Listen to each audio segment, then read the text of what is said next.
You are welcome once again to Software Recons.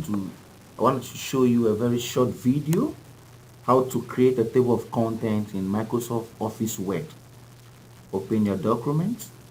We have our navigation panel here. But first of all, before you can do that, you need to choose the headings. The headings here, I've chosen two. So once you've chosen the heading, it will automatically assign the headings to the navigation panel. You see this arrow? And so when you come to the navigation panel here, you will see all the headings here. Then quickly, you go to reference, you choose your page. First of all, choose where you want to do or place your table of contents. Then go to reference.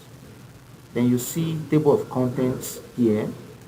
You click on table of contents. Then it will give you some suggestions of how you want your table of content to be.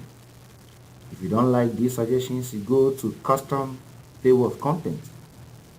When you click on it, you see table of contents, you see table of figures, you see table of authorities.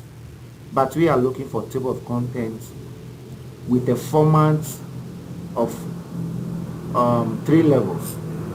So you click OK, and then there you go. So it has created a table of content for you from your headings. So this is your table of contents. Believe you, I'll come back and show you how to do a table of figures. Thank you very much. Subscribe and stay tuned to look at more details.